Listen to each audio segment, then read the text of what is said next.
Prova pericial. Estamos diante dos artigos 464 até o 480. Dentre as provas em espécie, talvez após prova documental e após a prova testemunhal, essa seja a que traz mais conteúdo normativo e também seja uma das mais importantes aqui, né? Eu diria o seguinte, que a prova documental ela tem uma relevância significativa por dar segurança, a prova testemunhal ela é complicada, mas às vezes é o único caminho, e a prova pericial é a que traz um grau de certeza bastante relevante em questões de natureza técnica, tá? Então vamos entender muito bem como se dá essa prova pericial aqui no nosso Código de Processo Civil, desenhando os artigos como nós temos feito. Antes, desde já sobe o seu joinha, se você está curtindo a transmissão, para prestigiar aqui nosso trabalho, dentro desta missão de comentar os artigos do Código de Processo Civil, não simplesmente comentando, mas desenhando eles, facilitando a sua compreensão. Aqui no link da descrição também você vai direto para o meu canal de Telegram, e lá você vai poder acessar todos os materiais gratuitos correspondentes a este projeto, né? Como, por exemplo, o nosso roteirinho de aula, que sempre está à disposição, que é uma espécie de código comentado por escrito, e também as anotações que são resultados dessas aulas que nós estamos fazendo. Então, corre para lá, primeiro link da descrição. Top? Começando aqui então, pessoal, veja só. Primeira coisa que você tem que saber é o seguinte, né? Que quando nós olhamos aqui para o estudo, né, da prova pericial, essa prova pericial, ela consiste em quê? Então, vamos lá. A prova pericial, ela pode se dar mediante um exame, tá? Mediante exame, vistoria ou até mesmo avaliação. Prova avaliativa é muito comum lá na fase de penhora, quando envolve um grau de complexidade e não pode ser feita diretamente pelo oficial, tá? A prova pericial, ela será utilizada, né, naturalmente, quando nós tivermos aqui questões de naturezas técnicas, tá, que escapam ali do senso comum, só que nada impede que ela seja o quê? Que ela seja indeferida. Tá? O juiz vai sempre fazer essa análise, né, de viabilidade da prova, né? Isso é a regra, tá? Então, vamos lá. Ela pode ser indeferida e será naturalmente indeferida essa prova quando, pessoal? Quando nós verificarmos que ela não depende de conhecimento técnico,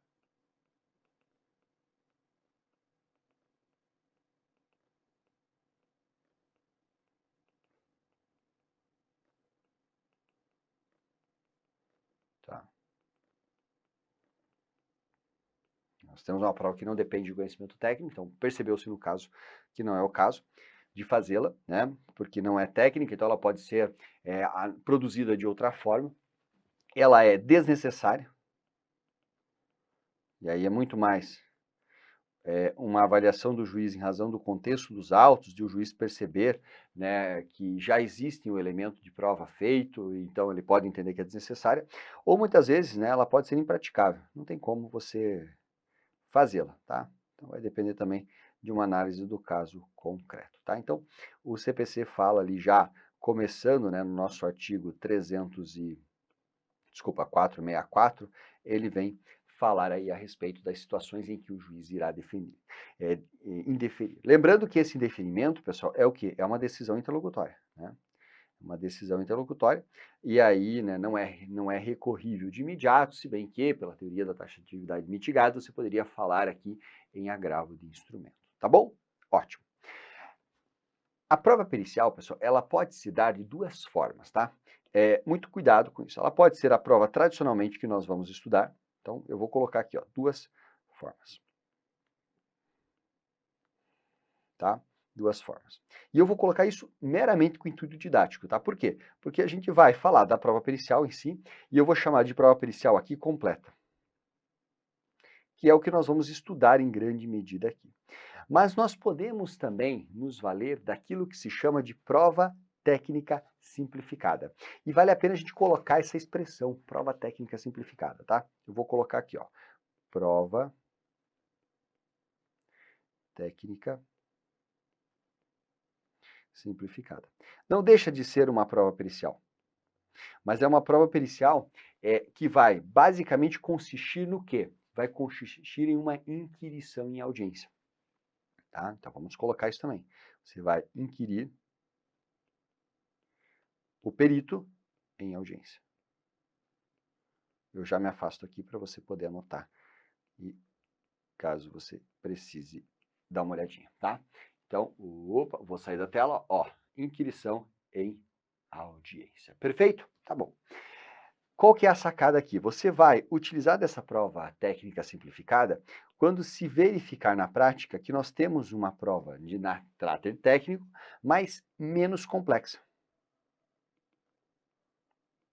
Porque a prova técnica aqui, padrão, a completa, ela tem uma série de aspectos procedimentais, como, por exemplo, tem que apresentar o laudo com 20 dias de antecedência, eu tenho que intimar as partes, tem assistente técnico, tem quesito da parte, quesito do juiz, pode ter quesitação complementar, pode, enfim, tem uma série de detalhes que você vai distribuir aqui comigo as informações na tela, na medida que a gente avançar.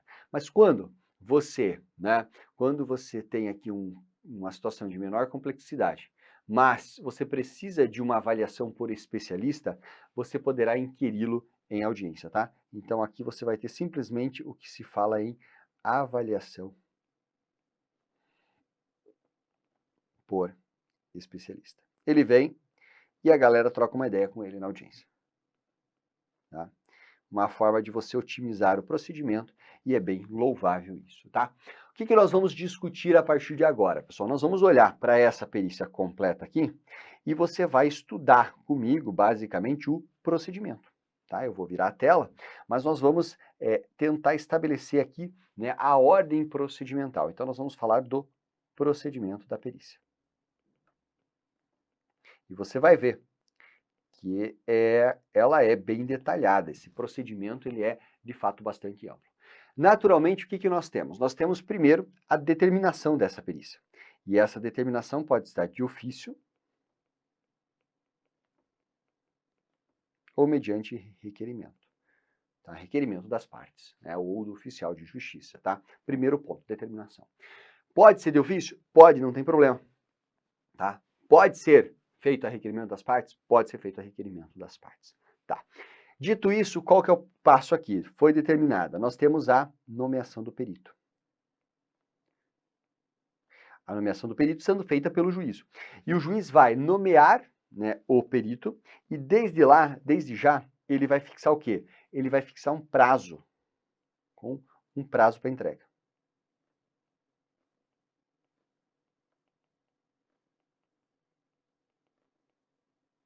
É um prazo aqui para que nós tenhamos a entrega do laudo. E aí você já saiba, eu vou voltar a falar disso um pouco mais adiante, mas esse laudo ele tem que ser entregue aqui 20 dias antes da audiência de instrução e julgamento. Então, quando o juiz for proferir a decisão saneadora, ele vai fixar a audiência, ele vai deferir se haverá prova pericial, e em deferido ele vai nomear o perito, e ele já vai indicar, ó, a audiência vai ser tal dia, então 20 dias antes o laudo, tá? Perfeito. Tá? Lembrando que pode ter prorrogação, a gente vai também falar um pouquinho a respeito disso, mas enfim, você tem que entender que esse laudo aqui, ele vai ser apresentado, então, 20 dias antes da audiência, tá bom? Top. Aí nomeou. Naturalmente, no meu tem que ser intimado. Foi intimado o perito e são intimadas as partes. O que nós podemos ter aqui, pessoal? Nós temos a intimação das partes e as partes podem. O que as partes podem fazer? As partes poderão, né, se manifestar. Então, as partes terão aqui 15 dias. A partir desta intimação, para que elas possam fazer o quê, pessoal? Para que elas possam, basicamente, fazer 3 coisas. Primeiro, elas podem arguir impedimento ou suspeição. Vamos lá. Elas podem arguir impedimento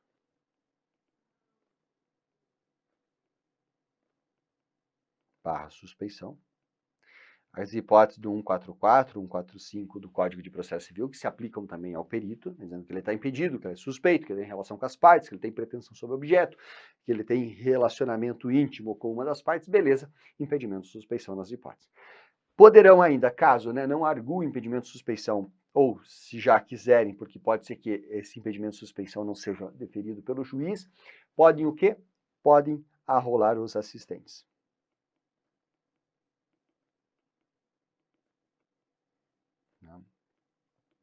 E aí um ponto interessante. Se você tem o perito, o perito como um sujeito imparcial, o assistente técnico é um sujeito parcial. Então, o perito, o assistente técnico não se sujeita a impedimento, suspeição, por exemplo. Por quê? Porque ele está ali para cuidar dos interesses técnicos da parte. O perito está para cuidar dos aspectos técnicos do processo, da produção factual dos fatos, tá? Muito bom. E ainda podem apresentar os quesitos. Os quesitos aqui, pessoal, são os questionamentos que serão feitos, tá? Os questionamentos que serão feitos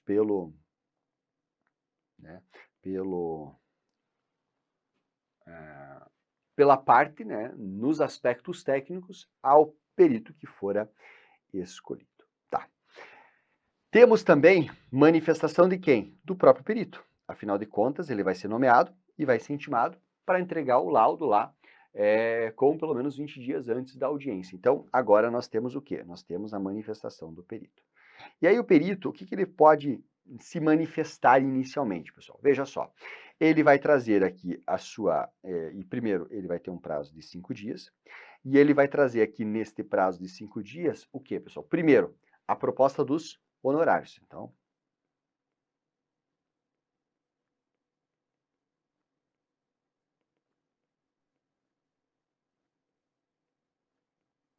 ele vai trazer ali a proposta dos honorários. Ele vai juntar o currículo dele,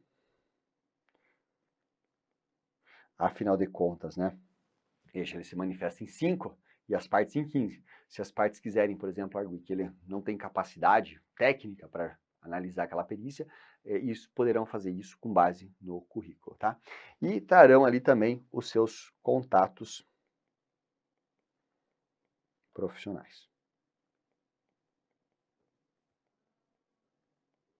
Diz o CPC que ele vai listar os seus contatos profissionais ali para que possam ser dirigidas as suas intimações, como que ele vai ser encontrado pelos assistentes técnicos, porque os assistentes técnicos vão acompanhar as diligências, os exames que serão feitos, para que eles possam ser intimados, então tudo isso tem que ser feito e acompanhado, tá? O ato subsequente aqui, pessoal, nosso ponto 5, é o quê? Uma nova intimação das partes. E para que as partes agora se manifestem após essas informações, e se manifestem nos 5 dias subsequentes, sobre o quê, pessoal? Sobre a proposta de honorários. Então, agora uma manifestação específica, sobre a questão da proposta de honorários.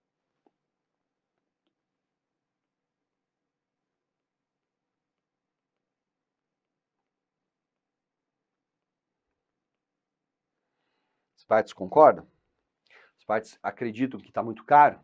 Tá? Então, basicamente, essa é a ideia. Vamos lá, o juiz, veja, ela vai trazer a proposta, o juiz vai arbitrar o valor. Eu vou até deixar, para deixar mais claro isso, tá? Olha que interessante, vamos ver se eu consigo fazer isso aqui para ficar legal para vocês, tá? Eu vou cortar essa parte, eu vou pegar aqui e vou colocar um 5 e vou colocar assim, vou colocar o juiz, uma decisão do juiz. E o juiz vai arbitrar, vai fazer mais sentido. Os honorários. Certo? O juiz vai arbitrar. Porque a parte traz a proposta, o juiz, tá aqui. Eu acredito que tem que ser esse valor, concordo com a proposta, não concordo com a proposta, enfim, ele vai fazer isso. Depois nós vamos ter, e aí agora eu acho que vamos ver se eu consigo colocar a informação aqui. Depois nós vamos ter o que, pessoal? Nós vamos ter aqui as partes apresentando, apresentando aqui, deixa eu só agora apagar um pouquinho. Primeiro eu vou apagar o 5, opa, que não é o 5, vai ser o 6 e as partes terão, então, enfim, agora, o 6 aqui, que serão em 5 dias, e nesses 5 dias elas vão se manifestar sobre os honorários fixados. Então, manifestação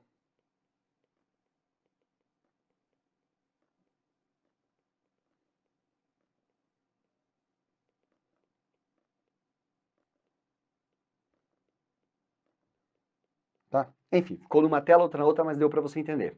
O que aconteceu? Nós tivemos, então, a proposta de honorário, currículo e os contatos pessoais. Veio o juízo e ele arbitrou os honorários. E ele pode prever, pessoal, pagamento de 50 antes e 50 com a perícia, certo? Então vamos lá, pode ser que o juiz já vai fixar os honorários, ó, vai custar R$1.000. Já determinando sejam pagos 50 antes, e daí 50 pode ter o adiantamento de até 50%. Né? Pode ser tudo ao final, mas pode ser 50-50, tá bom.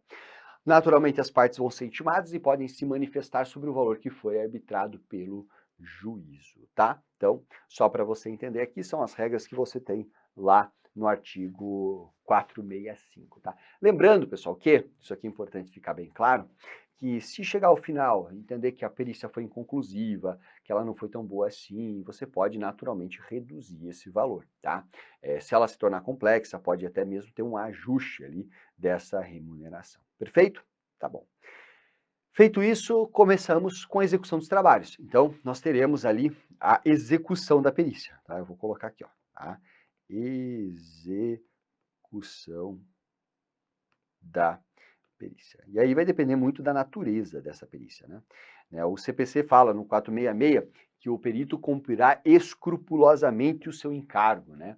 Ou seja, ele vai ter que ficar rigorosamente ali vinculado aos caráteres técnicos, à verificação dos fatos, tá?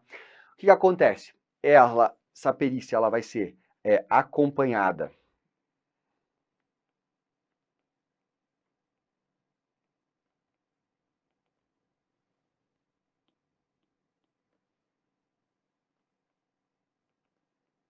pelos assistentes técnicos, tá? Vai ser acompanhada ali pelos assistentes técnicos que irão, né? Os assistentes técnicos que irão participar dos exames, das vistorias, eles são ali garantes das partes. Tanto é que, veja, o CPC faz questão, inclusive, de repisar isso no 466, dizendo que o assistente técnico não se sujeita a impedimento e à suspeição. Beleza, tá? Então eles farão esse acompanhamento, tá? Só lembrando que, eu não coloquei isso aqui, mas eu falei do arbitramento de honorários, mas eu vou puxar uma setinha aqui. Nós podemos ter quando há essa manifestação do perito, nós podemos ter a partir do currículo, da proposta do honorário, daquilo que for dito pelas próprias partes em relação ao perito nomeado, nós podemos ter o seguinte, podemos também ter, eu vou até colocar aqui antes para organizar, que o perito tem 5 dias, proposta, currículo e contato, e vamos colocar aqui, ó, o CPC não é tão organizado nesse ponto, mas ele pode se excusar. Então, nós temos várias coisas que podem acontecer aqui para chegar nessa decisão do juiz aqui na sequência, tá? Que não vai se tratar tão somente da questão de honorários. Veja, pode se excusar, dizendo não quer fazer a perícia porque não tem conhecimento técnico, porque está muito ocupado, enfim. Pode ser que o juiz entenda que ele não tem currículo necessário, pode ser que as partes impugnem, aleguem impedimento de suspeição, e aí o juiz vai, além dessa questão do arbitramento dos honorários, eu vou puxar uma seta aqui para cima, o juiz poderá também, né, recusar, então ele pode recusar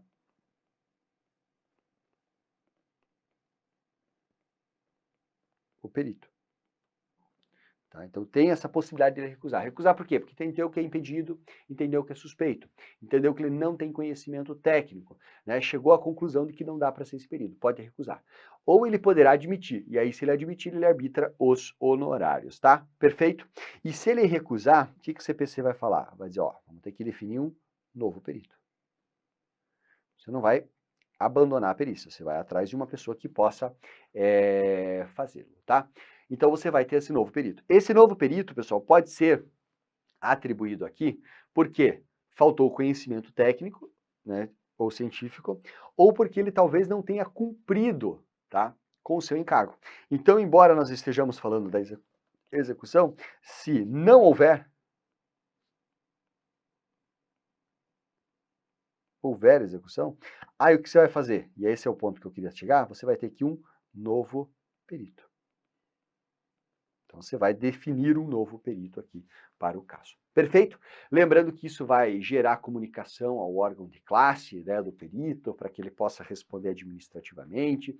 Se ele recebeu o adiantamento dos 50%, ele vai ter que restituir, certo? Sob pena dele não poder mais, né, dele não mais poder atuar como perito pelo prazo de 5 anos no juízo. Enfim, tem uma série de consequências aqui que podem ser feitas. Tá bom.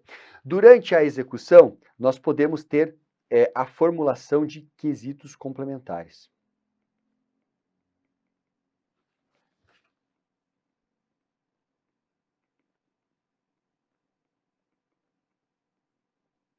Certo? Podemos ter a formação de quesitação complementar. Por quê? Porque as dúvidas podem surgir, né? Num primeiro momento, as perguntas eram essas, depois, novas perguntas podem ser feitas. E esses quesitos complementares ou suplementares podem ser feitos na hora da diligência, na hora da audiência, ou seja, na medida em que as partes e o juiz tomam conhecimento do que está sendo evoluído, tá? Então, do que está sendo evoluído. Entretanto, veja só, no que diz respeito à questão dos quesitos em si,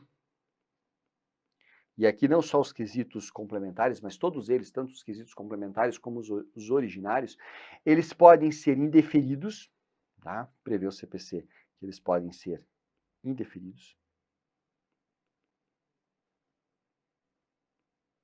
tá? E vão ser indeferidos se impertinentes. O juiz entender que não faz sentido.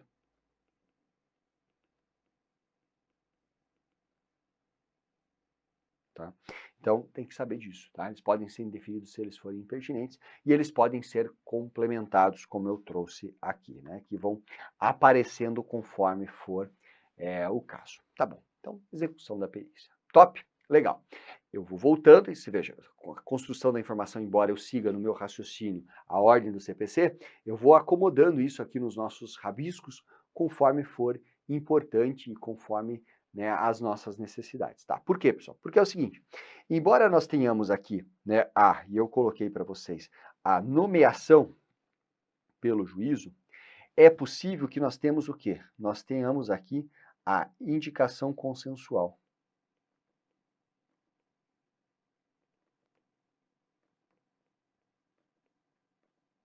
Ou seja, as próprias partes, elas tomam a iniciativa em negócio jurídico processual de indicar quem elas querem que seja perito do caso concreto, tá? Essa indicação consensual, ela vai ser aplicada sempre? Veja, será aplicada como regra, tá? Só não pode ser aplicada se você verificar partes incapazes. Então, se nós formos aqui, só não pode se for, né? Então, vou colocar aqui, ó, não pode se for partes incapazes, incapaz, ou não autocomponível, tá? Entenda bem. Eu só não posso, eu, parte autora, com a parte ré, só não podemos indicar consensualmente quem vai ser o perito se houver parte incapaz, porque aí você não sabe se não houve manipulação, e se tratar de um direito que não admita autocomposição. Aí não pode, daí necessariamente tem que ser o perito indicado pelo juiz. Caso contrário, pode ser, não tem problema. Beleza? Show, pessoal. Então, tá aí para vocês, né? Bacana? Legal. Veja só, pessoal, né? Outro ponto importante, né? O juiz na hora da nomeação aqui, né? Ele vai nomear e já vai fixar o laudo. Lembrando que o juiz ele tem essa prerrogativa de deferir. Eu não vou nem colocar isso na tela, até porque já está bem apertadinha a informação, mas você tem que ficar ligado que o artigo 372 fala assim, olha, pode ser que o juiz dispense a prova pericial. E ele vai dispensar a prova pericial, nós até colocamos aqui a dispensa da prova pericial, aqui, ó, veja, vai ser indeferida. Se não depender de conhecimento técnico-científico, se ela for tida como desnecessária, se ela for impraticável, ou se eventualmente, diz o artigo 372, eu acho que aqui cabe o ponto, portanto, vai ser dispensada se já houver parecer técnico ou documentos elucidativos. Então, se já existir na petição inicial ou na contestação, né, o que? Houver ali parecer técnico,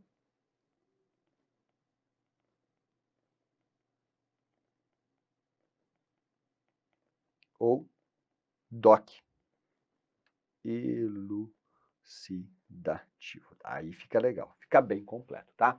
Então vamos lá, chegou na mão do juiz, o juiz vai definir. ele não vai deferir se não depender de conhecimento técnico, se ela for desnecessária por outras provas já produzidas, de certo modo, está aqui, né? São, né, faces da mesma moeda na minha visão, se ela for impraticável, não tem como fazer a perícia, ou se já houver um parecer técnico ou um documento ilustrativo que me parece ser uma situação em que é desnecessária fazer a prova, porque eu já tenho a formação dos elementos técnicos de que preciso, tá? Mas o artigo 372 vem, ratifica isso, não tem problema propriamente, tá? E aí a gente avança, né? Nós estamos aqui falando da execução. Uma vez executada, o que vai resultar, pessoal? Vai resultar no laudo. No laudo. O laudo vai ser o resultado da execução da perícia. Deixa eu apagar aqui e escrever direitinho. Então, nós chegamos aqui ao que nós vamos chamar de item 8, né, que vai ser o nosso laudo pericial. Tá. Sobre o laudo pericial, o que você tem que saber? Ele vai trazer a exposição do objeto, vai trazer a análise e o método que foi empregado. Então, vamos lá. Como que o laudo ele será composto, né? Ou seja, a composição desse laudo. A composição desse laudo envolverá a exposição do objeto,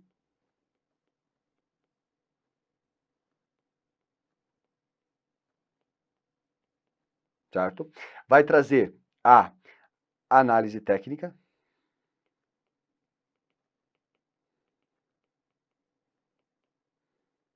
certo? Vai trazer ali a análise técnica, né, que foi ou técnica ou também pode aparecer científica. Vai indicar, pessoal, o método que foi empregado e a conclusão. Vou colocar para cima aqui, embora não fique na ordem, mas só para não ficar muito apertado, tá? Então, vejam só, isso tudo, só selecionando as informações aqui, isso tudo aqui, é o que vai ser o resultado,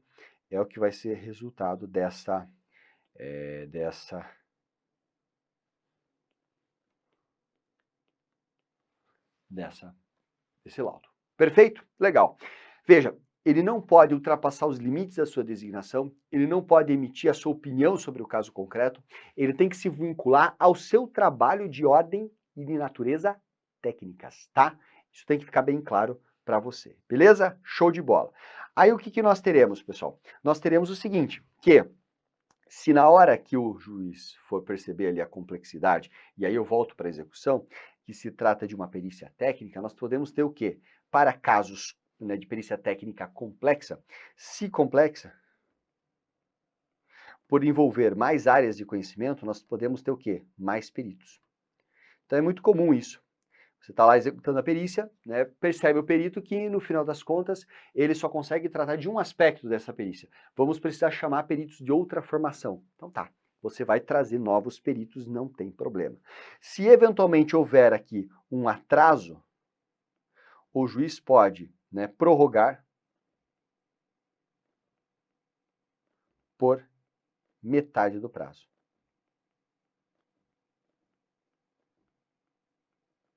Certo? O juiz poderá prorrogar por metade do prazo. Então, se ele fixou 45 dias, ou melhor, 60 dias, ele vai fazer o quê? Vou te dar mais 30, certo? Perfeito? Legal. Talvez tenha que ajustar a audiência, isso é um problemão, mas enfim, não dá muitas vezes para você fazer audiência se você não tiver a perícia já definida, tá? Beleza.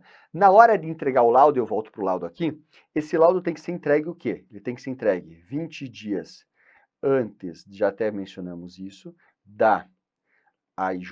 Por quê? Porque a consequência disso é a intimação das partes.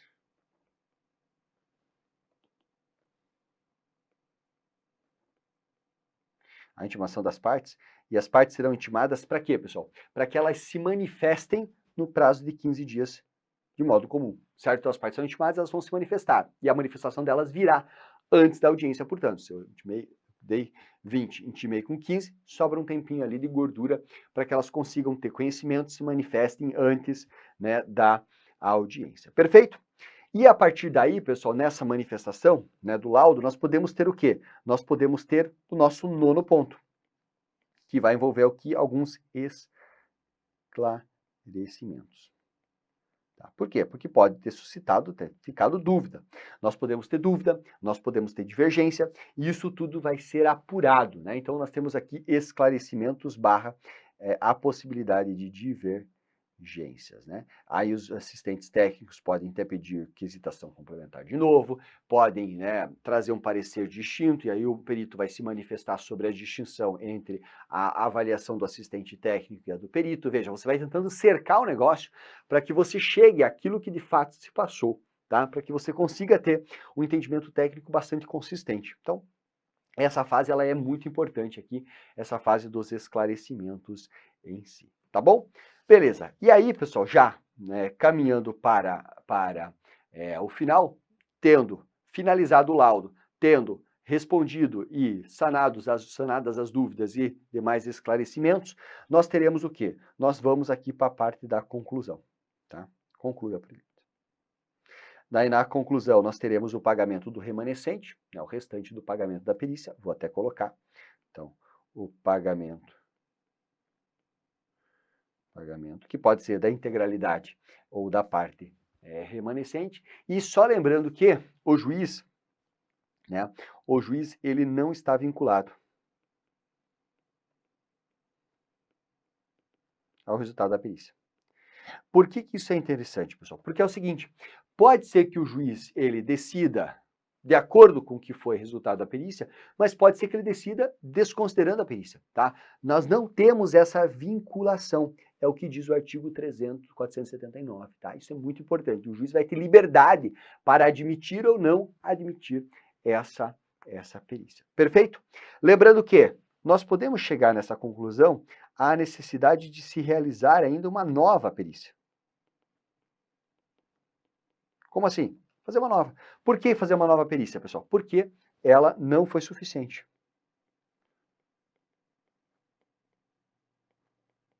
Não se conseguiu esclarecer todas as dúvidas, ela não teve um caráter conclusivo, certo? Houve algum erro, houve alguma situação de omissão, né? Algum ponto que não foi abordado, tá? A importância aqui de você entender essa nova perícia nem é tanto essa questão da nova perícia em si, ela pode acontecer, mas é o fato de que ela não substitui a primeira.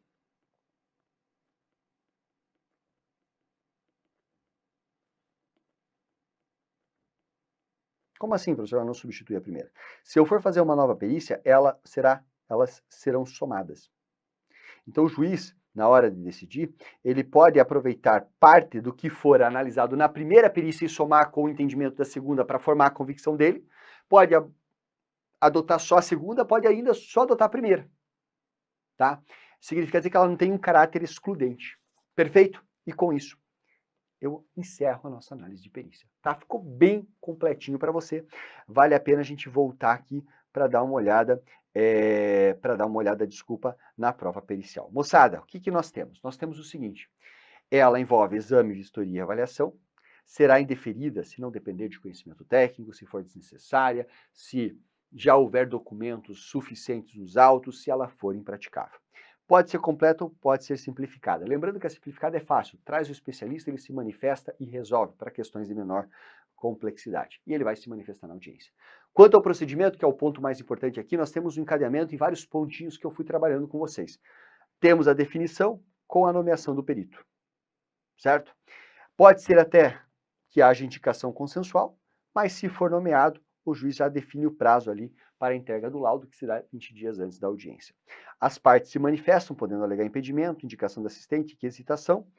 O perito também vai se manifestar, trazendo proposta de honorários, currículo, contatos profissionais e podendo também se excusar. Não quero fazer. O juiz vai avaliar isso, podendo recusar o perito e, portanto, nomeando novo. Ou vai aceitar o perito e aceitar a proposta e vai arbitrar a proposta de honorários, tá?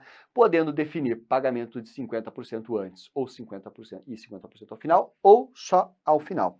As partes vão se manifestar sobre os honorários, quem sabe tentar convencer o juiz de uma outra fixação de honorários, e vamos para a execução. Na execução, elas serão acompanhadas, os atos serão acompanhados pelos assistentes técnicos, se for complexa, podendo ter nomeação de mais peritos, se eu coloquei só aqui atrás, né? Mas eu vou apagar e vou arrumar aqui para colocar. Se ela atrasar, o que nós temos? Nós podemos ter aqui a prorrogação por metade do prazo, tá? Se não houver não for executada, você vai ter uma nomeação de novo perito, podemos ter quesitação complementar e podemos ter quesitos indeferidos se forem tidos como impertinentes, dentro do processo de execução. Executado, laudo. Laudo traz a exposição do objeto, análise técnica ou científica, o método empregado e a conclusão a partir dos trabalhos. Top! 20 dias antes, o laudo tem que ser juntado aos autos, as partes são intimadas para se manifestarem em 15. Podem existir, a partir dessas manifestações, tanto das partes como do entendimento do juiz, a necessidade de esclarecimentos e verificação de divergências, e vamos para a conclusão. Chegamos à conclusão, pagamento do remanescente, se houver, né? O juiz não está vinculado à conclusão, e pode ser que o juiz entenda necessário fazer, né, até por requerimento de ofício, nova perícia, se não foi suficiente ou se houve erro ou omissão. Lembrando que a realização de uma segunda perícia não substitui a primeira. Curtiu? Se você curtiu, comenta aqui embaixo. Se você curtiu, se inscreve no canal. Se você curtiu, continue conosco acompanhando o nosso projeto. Beijo no coração e eu me vou. Até mais!